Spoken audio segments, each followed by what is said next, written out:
Architecture, sculpture, painting, even the landscape create a vision of a perfect a place of fantasy and myth where gods might walk with men. Somewhere, of course, which has never existed in history, it is imagined, yet it has been created out of fragments of the half-dreamt, half-remembered ancient Greece and Rome. The poet Shelley wrote at the beginning of the 19th century, "We are all Greeks. Our laws, our literature, our religion, our arts, all have their roots in Greece. But for Greece, we might still have been savages and idolaters." The human form and the human mind attained to a perfection in Greece, which has impressed its image on those faultless productions, whose very fragments are the despair of modern art, and which can never cease to delight mankind until the extinction of the race. In the 18th and 19th centuries, Europeans surrounded themselves with the images of Greece and Rome. They created for themselves personal museums which displayed their wealth, taste, and learning, and idealized the virtues of reason, liberty, and justice. In this way, they elevated and even masked their mundane relationships with land ownership and manufacture, trade and empire. And they exported these ideals and the visual language which expressed them all over the world, to the Americas, the Indies, and beyond. It is appropriate, then, that these are the first pictures we see in a series on the tradition of Western art. We could have started in the caves of Lascaux or the temples of Luxor. But if there is a beginning, a source to which Western art and thought constantly refers, it is in ancient Greece and Rome. A Greece and Rome that are forever fantasized and idealized, but which are with us wherever we look.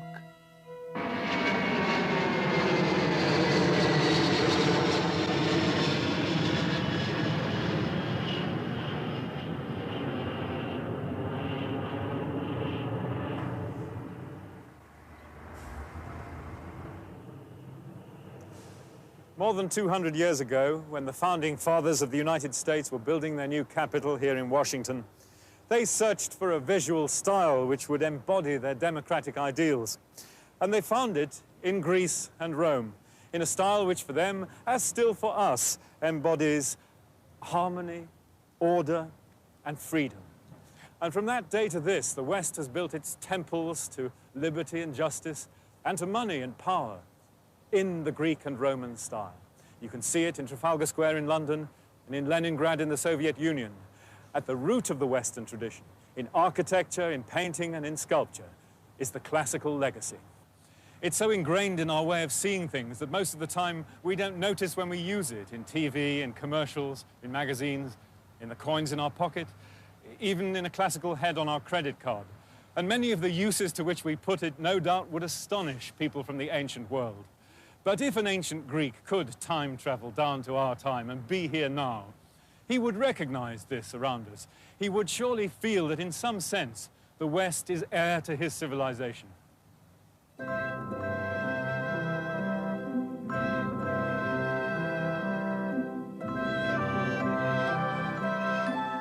power of this tradition and its hold over our imagination make it difficult for us to see the Greeks and Romans as they really were.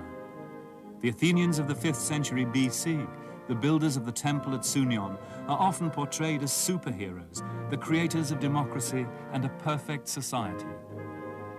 We must be careful, though, not to idealize them. Like all societies, theirs was imperfect. It was based on slavery. Women had no rights. They were imperialists. And in their darkest moments, as in the bitter Peloponnesian War with Sparta, the Athenians fell prey to irrationality, mass hysteria, strange religious cults, pornography, urban violence, and murderous and unjust acts of foreign policy against smaller states. Things we're all too familiar with in the modern West. But Greek artists and poets understood these things about human nature, and they made their art about those contradictions, about the tragedies and the failures, as well as the achievements. The sculptures of the altar of Zeus from Pergamon portray those contradictions in the dramatic manner of the 2nd century BC. But like so much Greek art, the originals have been dismembered and fragmented, scattered around the museums of the world, or buried deep and forgotten.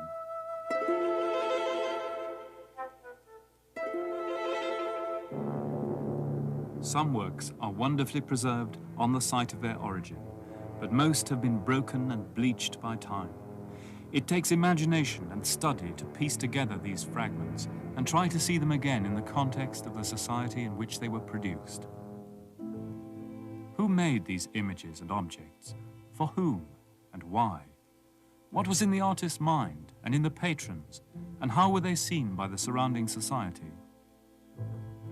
We shall be helped in answering these questions by art historians like John Boardman of the Ashmolean Museum, Oxford. This is the way we're used to looking at Greek art in museums. In this case, in a cast gallery in the University of Cambridge, where they've assembled these rather gaunt white figures, plaster casts of the more important Greek and Roman statues, which are present in many different museums in the world. Now, the job of the art historian and archaeologist is to try to work out what the original settings of these figures were, what was in the mind of the artist when he made them the way he did, and what the impact would have been on the society for which they were made. There are a number of examples here which make the point rather easily of the difficulty that we have in trying to make this adjustment. This little figure, for instance, which was probably made in Crete in about the middle of the 7th century BC, isn't all that unlike figures which might have been made in a number of other cultures in antiquity, in Assyria or Egypt. At least only an expert would know the difference. It's not distinctively and obviously Greek. There's another problem about it too, which we have to adjust for. There were traces of colour on it, and in this museum, a duplicate cast has been coloured up with what they think to be more or less the colours of its original appearance, and you can see it's really quite a striking difference to the way in which we're used to seeing figures of this sort.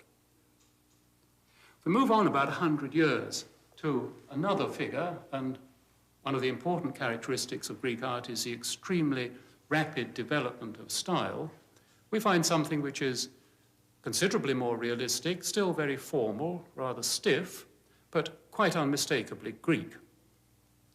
And this figure too can tell us a little bit more about her original appearance, because she was found with traces of colour on her dress and on her face, and again a duplicate cast here has been restored and painted up to give us an idea of what she looked like in antiquity. The colours would probably have been muted somewhat by the bright Athenian sun. But what we've got to do is to try to make these adjustments, to allow for these figures in their original setting, their original appearance, try to understand their original function. Because if we can't do this, we can't understand what Greek art's really about.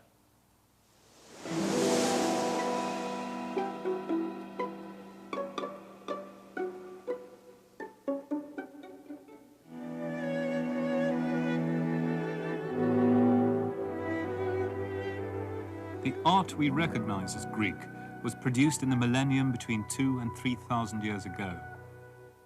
The temple at Sunion was built in the great classical period of Athenian triumph, but centuries before, Greek society was already recognizably different from the other cultures of the ancient Near East. Persia and Egypt were mighty empires ruled by dynasties that gave themselves the status of gods. The Greeks lived in small city-states under the rule of petty kings. The scale of these small Greek communities, clinging to a rocky landscape, never far from the sea, made them vulnerable to attack from larger forces, but also threw them back on their resources of fitness, strength, intelligence, calculation, and above all, individual heroism. The idea of the individual, standing proudly independent, is one of the most powerful and resilient ideas in human history. The figure of the kouros shows this idea taking the center of the stage. Andrew Stewart teaches at the University of California at Berkeley. It's often said that statues like this are emblematic of early Greek culture.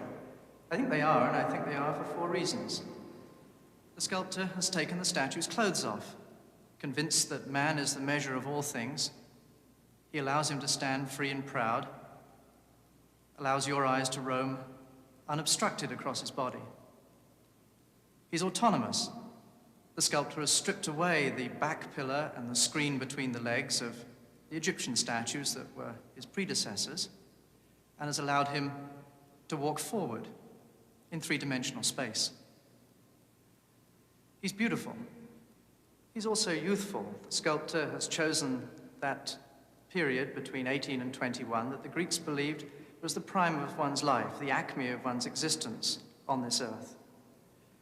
As a result, the statue could serve one of two main functions.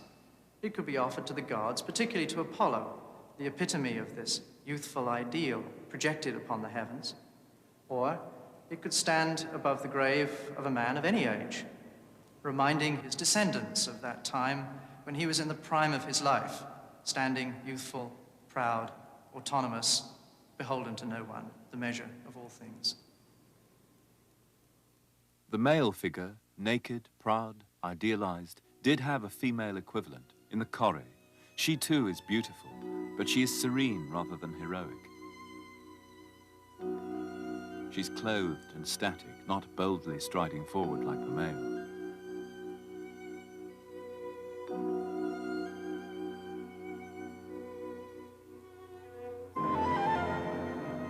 The turn of the 6th century to the 5th century BC saw one of the most dramatic transitions in history, political and social. It coincided with an equally dramatic transition in art. The Critian boy of the early 5th century BC is the Kouros come to life. He has relaxed his body and come closer to the appearance of nature. We can only speculate about and imagine the relationship between the development of democracy in the Greek city-states and the development of an unprecedented realism in art. But both, in their quite separate ways, reveal a new excitement in the idea that individual human beings can take charge of their own destiny, even though they do so under the capricious gaze of man-like gods. The Zeus, recovered from the wreck of Artemisium, shows the new freedom and confidence of sculptors modeling clay rather than carving stone, and translating the clay model by casting it in bronze.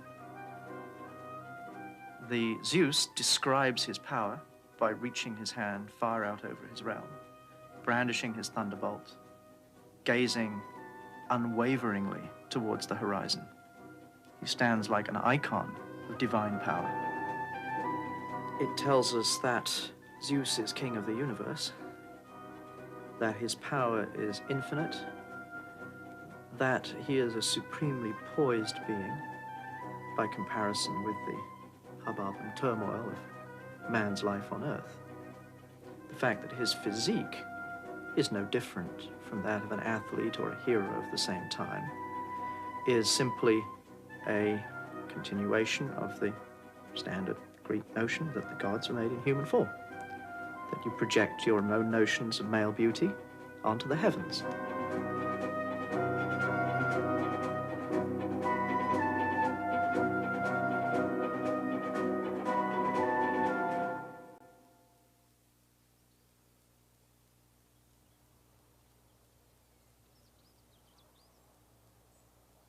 The triumph of democracy, a more restricted matter than the mass democracies of today, but nevertheless a dramatic change from tyranny, coincided with the triumph of the Athens of Pericles.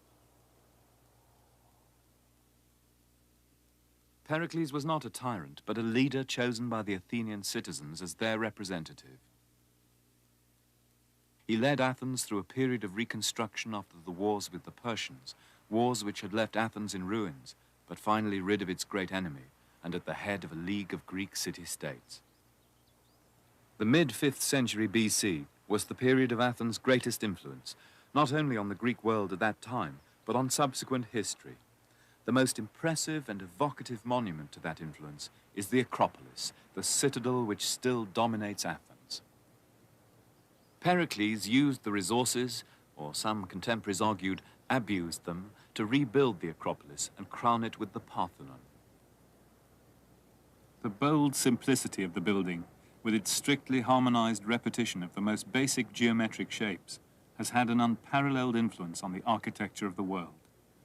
The creators of the Parthenon, including the sculptor Phidias and the architect Iktinos, adapted the traditional temple form, but refined it.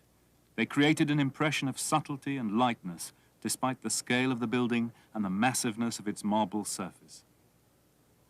The sculptural decorations employed the skills of hundreds of craftsmen and set a new standard in art. It took less than a decade to erect this monument to Athenian pride. It was built on the ruins of a temple destroyed by the Persians and in part glorified the victory of the Greeks over their greatest enemy. But to their subsequent cost, the Athenians took more than their share of the benefits of Persian defeat. At home they may have been democratic, but to their fellow Greeks, such as the Corinthians and Spartans, they appeared arrogant and domineering. They felt that the protection of their founding goddess, Athena, had given them a special status. This special relationship was celebrated in a procession to honor the goddess. Today, the Parthenon is most admired for the exquisite harmony of its architecture and for the refinement of its friezes. But to the ancient Athenians, it was admired for something rather different, what lay inside the temple. And that was a statue of Athena nearly 40 feet high. That's only 5 feet below the ceiling as we look at it today. A statue armed, covered with gold in all its dress from head to foot, the skin ivory, with monsters on its helmet and a great serpent by its side. To us, that would seem garish, grandiose, and unrestrained. But that was the core of the building.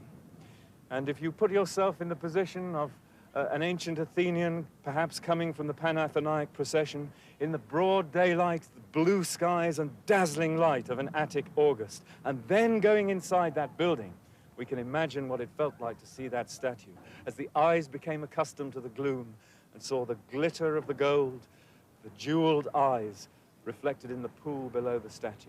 The effect must have been overwhelming. We can only imagine the impact created by the goddess and her surroundings.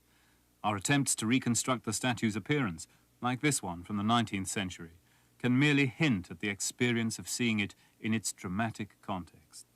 But it does remind us how vivid, how colourful Greek art must have been in classical times. Bleached by the centuries and sterilised by the surroundings of the museum, the reliefs of the Parthenon frieze appear cool and restrained. But originally they would have been brightly coloured and even more lifelike than they are now. Their depiction of the Panathenaic procession would have been still more convincing, art and nature coming closer together than ever before. The frieze is generally regarded as representing the high point in the classical style. Composition is still rather formal, almost mechanical, but it's enlivened by a great many realistic details of gesture and posture. Figures are perhaps rather unemotional, but highly idealized. The whole thing seems to represent a balance between that Greek preoccupation with composition, proportion, and a growing sense of realism. The illusion of reality is created even more impressively in the massive sculptures of the pediments, the gables at each end of the building. What seems to happen is that they were creating, so far as they could, more successful images of man by varying the representation of details. There was, as it were, a sort of natural selection of forms, and the forms that were eventually adopted naturally tended to be the more realistic ones. Add to it, remember, the colouring of the hair and the eyes, which would add to this realistic effect. And as soon as they succeeded in understanding how the human figure worked, that it was not simply an assemblage of patterns and volumes, they moved very rapidly to the point at which they could create a human figure in 2 dimensions or in 3 dimensions, which realistically portrayed quite subtle poses, postures, and actions. This was the major breakthrough. This is the thing which marked out Greek art from that of all contemporary cultures. This, at least in sculpture, was the point at which Greek art took off in a totally new direction and informed the whole Western tradition. The Athenian ascendancy did not survive the 5th century BC. Athenian democracy itself was always vulnerable. But Athenian culture, its philosophy, literature and drama, as much as its architecture, sculpture and painting, maintained a hold over the Greek and the Western imagination. 5th century Athens created a classical ideal against which all subsequent art could be measured. Here the sculptor has refocused the youthful ideal of the Kouros and the Parthenon frieze and the Getty bronze behind me onto the person of one man, Alexander the Great. What he's doing here is to appropriate the ideals of Periclean Athens and to show Alexander as the logical successor of those young men who fought in the Peloponnesian War for Athens' greater glory and who tried to establish her empire ever further and wider. No individual had ever achieved so much in the history of mankind, at least as far as the Greeks remembered it. No individual had incorporated within himself qualities which were so conspicuously heroic. So we have here an image that derives its authority from the past, the human, the heroic, the divine, but at the same time looks very definitely towards the future. The future that Alexander promised was an empire that would spread across 2 million square miles. Greek towns and Greek language and culture were established deep into Asia, some as far from their source as India. Alexander died when he was only 33, and his monumental project could not sustain itself. But the model of the Greek state he exported, of a civilized city in a barbarian landscape, became the model for the Greek city-states for the next 300 years. One such city was Pergamon, built in what is now Turkey in the 2nd century BC. The Pergamene rulers were neither democratic nor especially heroic, but they borrowed the heroic forms of Alexander's time and of classical Athens to express their ideals and values. But in their art, like the carvings on the great altar of Zeus, the Pergamenes depicted the struggle between the gods, heroes and giants, between the rational and the irrational, with a violence and passion that the classical Athenians never permitted themselves. You can feel the drill ripping into that stone to create that writhing hair of the giants. You can feel the chisel cutting away to create feathers or skin or scales, or muscles or drapery or whatever. You can feel the rasp making those immense range of surface textures together with the polish. So here the sculptor is foregrounding his own technique. There's a notion of creativity going on here, which is quite different from anything that we've seen in the past. The technique of the Parthenon frieze is self-effacement. Here, the emphasis is on artistic creation. The creative force of Greek art after Alexander has been reproduced ever since, in the direct copies of the Roman period, in the rediscoveries and recreations of the Renaissance, and in heroic art up to today.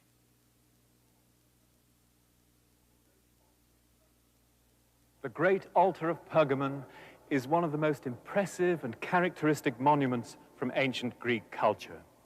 And yet, at the time it was finished, about 170 BC, the age of these independent Greek city-states and kingdoms like Pergamon was nearing its end, as a new power pushed its order across the Mediterranean, Rome. The Romans conquered Greece in the middle of the 2nd century BC. They would surpass the Greeks in political power, in military might, in technological innovation. But the Romans would be forever in Greece's debt in the fields of philosophy, science, literature, and the arts. As the Roman poet said, captive Greece made Rome captive. The visual language devised by the Greeks would be adopted by the Romans and subsequently by the entire Western tradition. Indeed, it would become the preeminent means of portraying order, rationality, harmony, and power, whether in dictatorships, despotisms, or democracies. Ironically, though, the lesson which the Greeks understood and which their artists expressed in great works like this and in the Parthenon sculptures, namely that the disruptive and frightening forces of the irrational will always threaten to burst out in human history. That lesson would have to be learned again and again.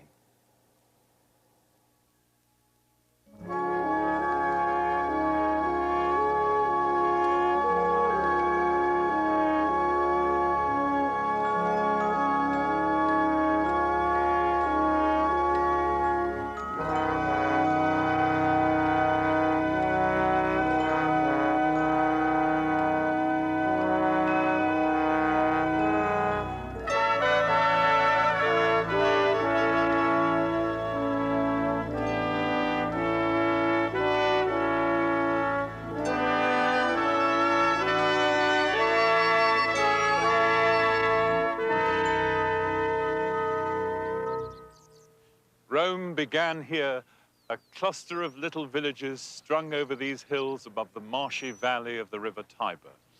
Founded, according to legend, in the 8th century BC, at its heyday in the 2nd century AD, it ruled an empire whose soldiers stood guard from the windy hills of Hadrian's Wall in Scotland to the Persian Gulf, and whose merchants traveled as far afield as India and China. The culmination and the unifying of the old cultures of the Mediterranean world and Western Europe. From that day to this, Rome would be the greatest single influence on the Western cultural tradition. Indeed, it could be said that Rome is that tradition.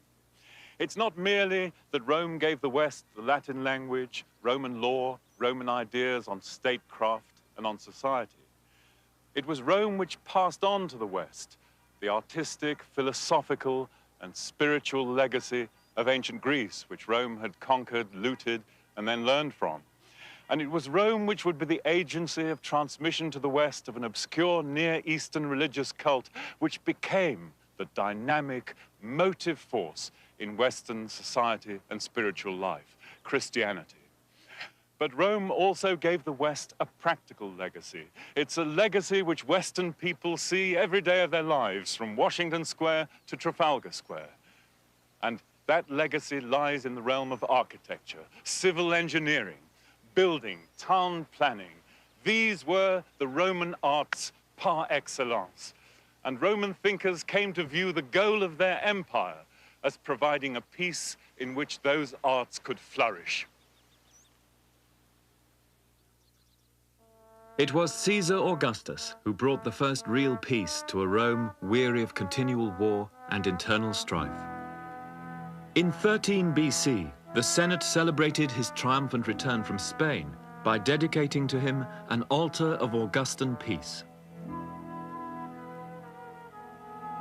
On the outer walls is a sculpted representation of that dedication ceremony, a procession of priests, officials, and members of the imperial family. This is to Roman art what the Parthenon frieze is to Greek art. A sense of order and serenity pervades the scene.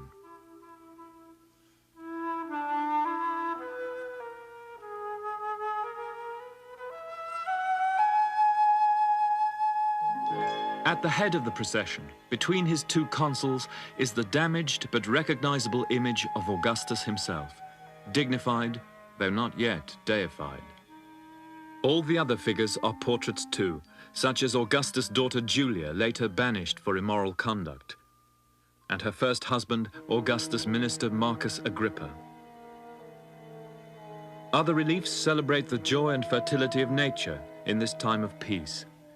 The universal harmony of the natural world is represented by the full-breasted, reassuring figure of Mother Earth herself.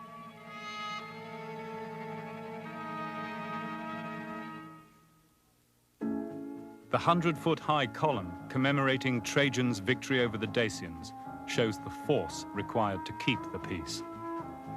Its unique spiral frieze tells of the discipline and resourcefulness of the Roman legions, moving by sea, assembling to hear their orders, building fortifications, raiding an enemy town, and crossing the Danube in small boats.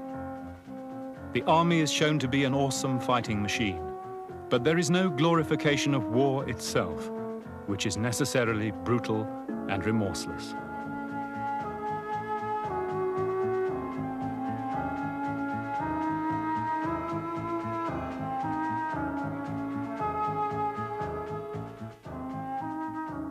The victory column and the triumphal arch through which the returning army marched, dragging slaves and spoils of war, were forceful forms of propaganda for the righteousness of imperial power, guided by the emperor, the Senate, and the people of Rome.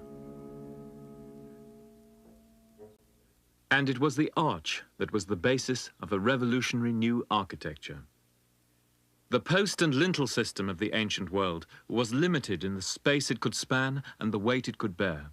The Romans soon recognized the strength and versatility of the arch and elaborated it into an art form of grandeur and utility.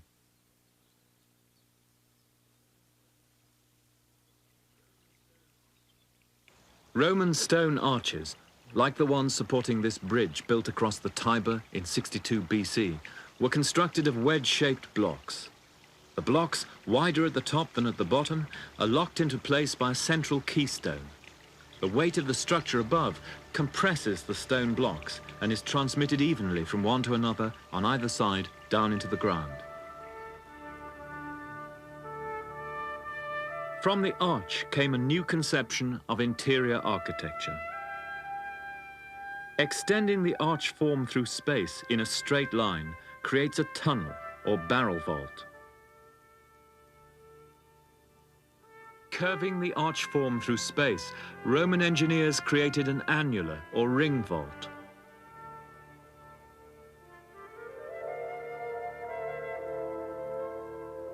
Two identical barrel vaults crossing at right angles form a groin vault.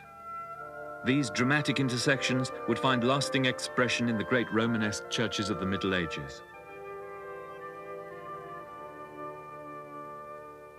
By rotating the arch around a fixed center point, they could describe a dome or an apse with a half-domed ceiling.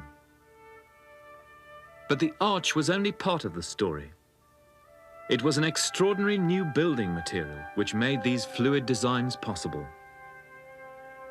20 miles from Rome, in the hill town of Palestrina, stand the remains of one of the first great Roman building projects, the Sanctuary of Fortuna, the goddess of fortune.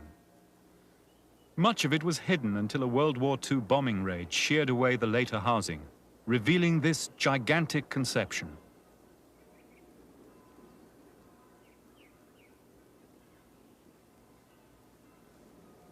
A series of 7 immense terraces, rising 400 feet up from the grotto below where the fortune-telling lots were cast for pilgrims, all the way up to a colonnaded rotunda on top, where the 17th century palace of the Barberini now stands.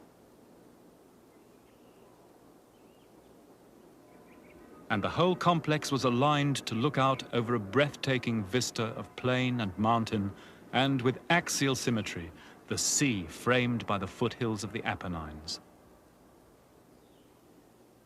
Here, Roman architects began to play with the new curvilinear forms, such as this graceful hemicycle with its colonnade, supporting an annular barrel vault inset with coffers that were once richly decorated.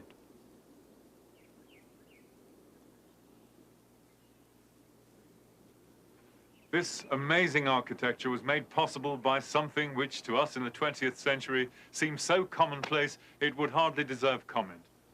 Concrete. Concrete had been used before this time. A simple mixture of 3 parts sand, 1 part lime, broken stone and water. But among its problems for builders was that it dried very swiftly. So it could only really be used for layering courses, never for building entire structures. But in the 1st century BC, the Romans discovered the almost magical properties of a reddish volcanic sand called pozzolana, which comes from Pozzuoli near Naples. Concrete made with pozzolana has a very different quality. It's very strong. It can be used in wet conditions. It dries slowly, so entire structures could be built, bonded from top to bottom as one, even including domes. So this simple discovery marks a revolution in Roman and in Western architecture. It made possible all the greatness which would follow.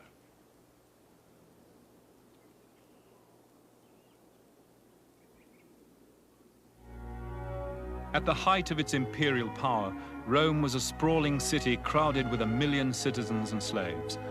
To keep them occupied, there were public baths, race courses like the Circus Maximus, and the great amphitheater decreed by the Emperor Vespasian in 75 AD.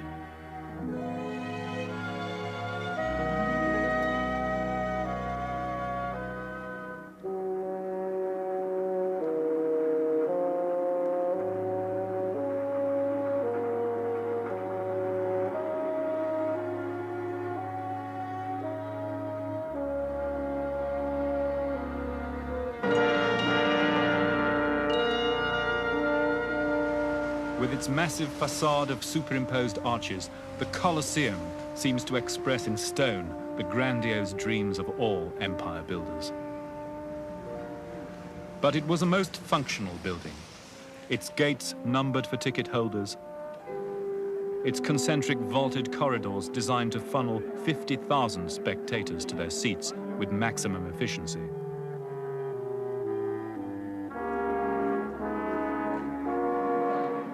Built of stone, brick and concrete, the Colosseum's huge oval interior offered every Roman an unobstructed view of the slaughter in the arena below. Arena being the Latin word for the sand that covered the wooden floor and absorbed the blood.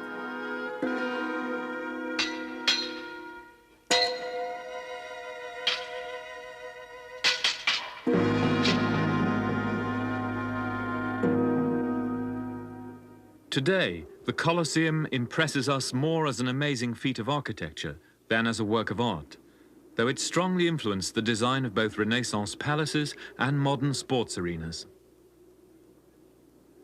This three-dimensional scale model depicts Rome in the 4th century, virtually at the end of its spectacular imperial building program. Of all the great constructions throughout the empire, one stands above all others as the crowning achievement of Roman architecture, the Pantheon.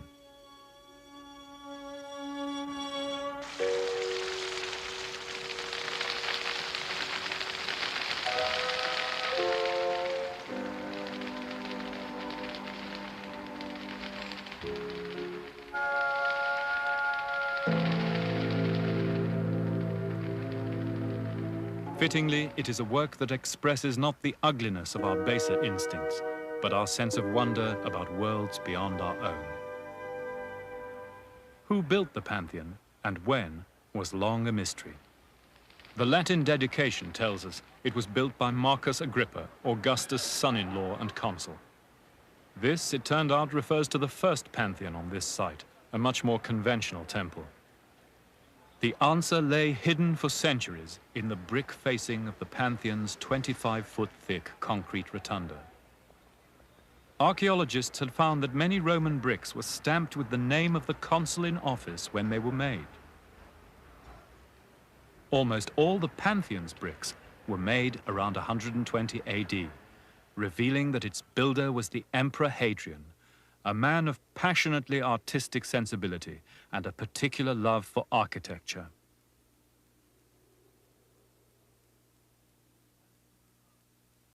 The Pantheon's rotunda and classical temple porch have inspired more Western architecture than any other building.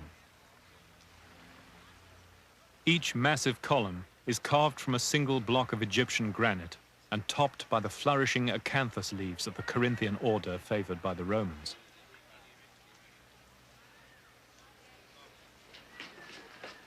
Impressive though it isn't the exterior that gives this building its lofty place in Western art, but what lies behind its great bronze doors.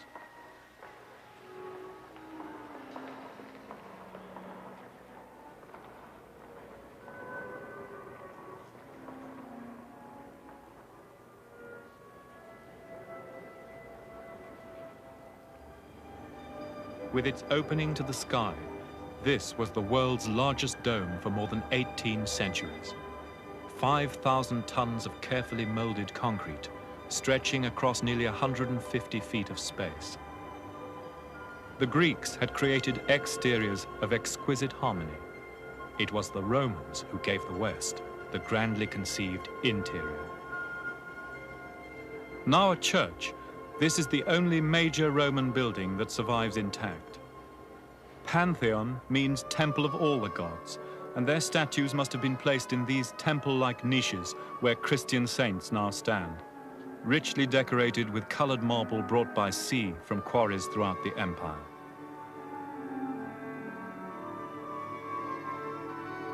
Professor Richard Brilliant of Columbia University.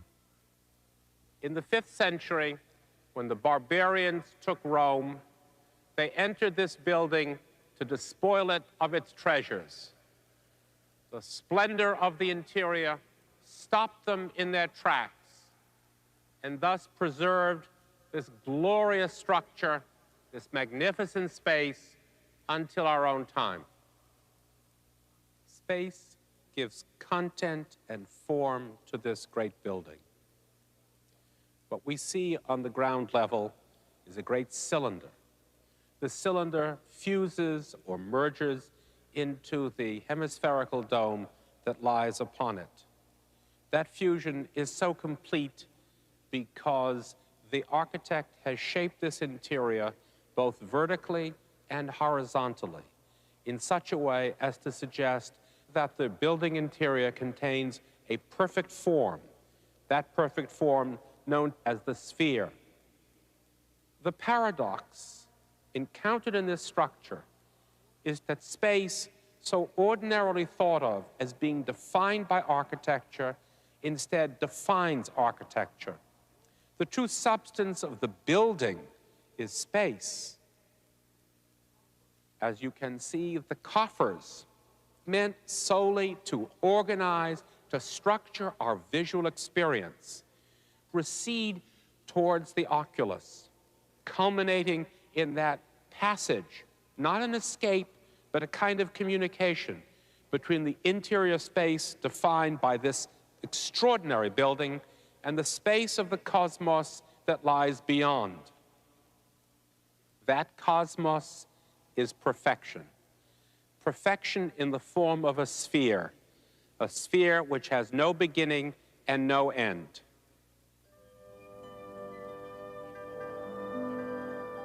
Pagan temple, Christian church, bold and original work of art, the Pantheon remains a symbol of universal significance for all the ages.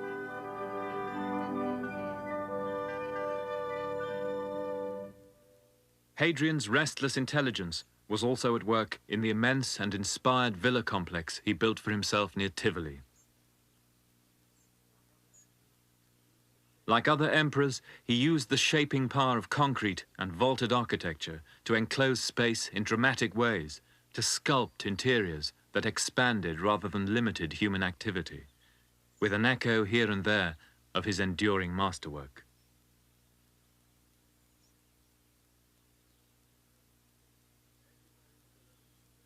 Everywhere in the villa, there were statues, many of them in the Greek tradition he so passionately admired. In this, Hadrian was typical of well-to-do Romans throughout the imperial age. Roman sculpture, it's such a rich subject. The Romans, their artists, Roman patrons, delighted in the collection of sculpture in the round, sculpture which they displayed in their public places, sculpture which they used to decorate the fora, palaces, gardens, a variety of situations. Sculpture, which I may add, they also put into museums, because indeed the delight in works of art was something that gave enormous pleasure, both to the Romans and also to their friends. Indeed, it has become clear that much of Greek art has in fact survived, not in originals, but in Roman copies, much like the copies in this room in the Capitoline Museum in Rome. Such a special work is this statue in marble from Hadrian's villa of a tormented centaur. The statue in dark marble comes close to the bronze original of the Hellenistic period, and one can see what effort the sculptors expended in attempting to reproduce as closely as possible the ancient original. Hadrian, who we must imagine collected this sculpture and enjoyed it, could appreciate a certain moral content in the work itself. The centaur is tormented by lust. At one time, now missing unfortunately, there was a Cupid on his back, a Cupid thrusting the arrows of sexual passion into the centaur, whose arms are bound behind him. The moral lesson to be derived from such a work, and not just from the enjoyment of it, is to be found in the necessity of imposing reason on passion. The Romans themselves live on in their vast legacy of portrait sculpture. We have Marcus Aurelius as an idealistic young man, and as the weary philosopher emperor who was to die on a lonely frontier. We have the portrait of this aristocratic beauty of the Flavian period, whose slave girls must have been constantly busy with the curling iron.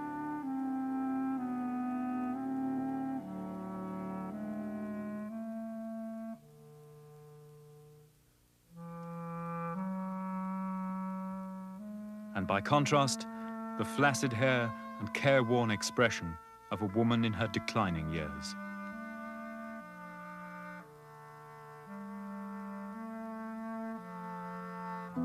Decius ruled an empire more and more threatened by barbarians at its borders and by civil strife within. Looking for scapegoats, he ordered the first systematic persecution of Christians.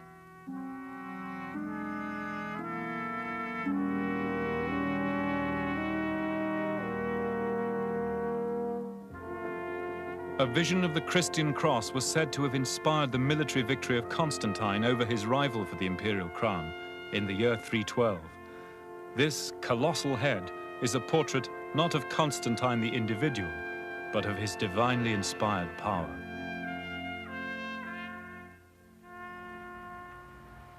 The Senate honored him with the last triumphal arch built in Rome. Nervous about Constantine's interest in Christianity, the senators decorated it not only with new reliefs, but also with earlier works of Trajan, Hadrian, and Marcus Aurelius, reminders of the glorious and pagan Roman tradition. They reveal a remarkable change in Roman art.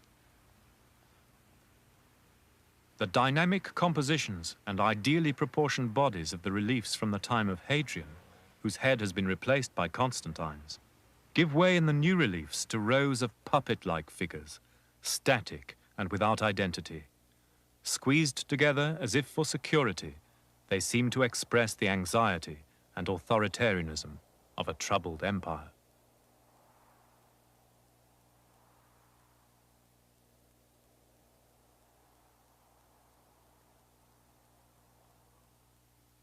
While his arch was still being built, Constantine legalized the practice of Christianity. Its art could now rise from the darkness of the catacombs to celebrate the Son of God and his promise of life everlasting. Junius Bassus, prefect of Rome, was baptized on his deathbed and buried in this marble sarcophagus. A masterwork of early Christian art, it depicts the expulsion of Adam and Eve, the entry of Jesus into Jerusalem, Daniel in the lion's den, the arrest of St. Paul, and other scenes that have become icons of the faith. The central figure is Christ, the giver of law, seated on the throne of heaven, flanked by Peter and Paul. But elements of the pagan past remain. Caelus, the Roman god of the skies, supports the floor of heaven. Christ wears the robe of a Greek philosopher.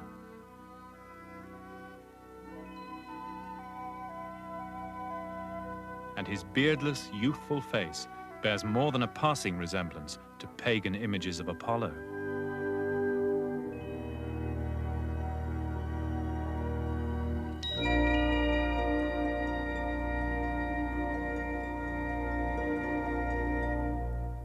The first great churches were variations of the Roman assembly hall known as a basilica, with a central nave often ending in a semicircular apse, and side aisles screened by colonnades.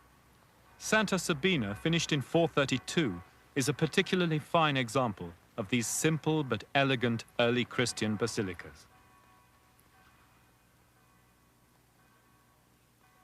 The Roman arch appears here in yet another form, springing directly from the column capitals.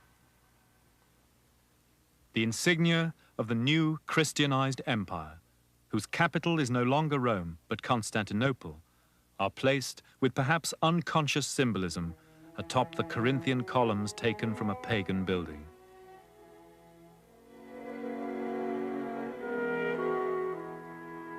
Once reviled and persecuted, Christianity is triumphant.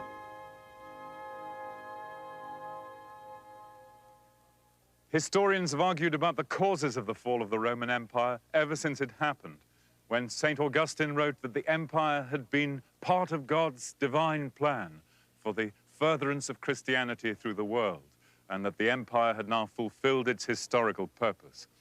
Modern scholars have found political, material, economic, social reasons for the decline, but have been most impressed by the great spiritual crisis which swept through all classes of Roman society in the 4th century and is marked by the breakdown of the social, ethical, and religious concepts which had bound the old classical world view together.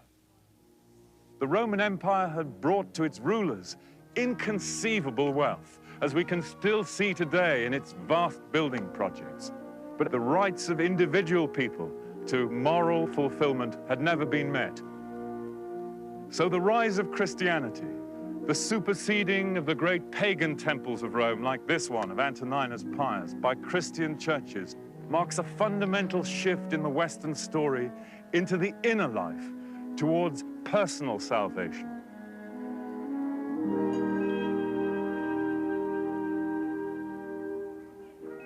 The successors of the Roman Empire would be the barbarians, Angles, Saxons, Franks, Goths, third world immigrants attracted to the fading splendors as to a gold rush.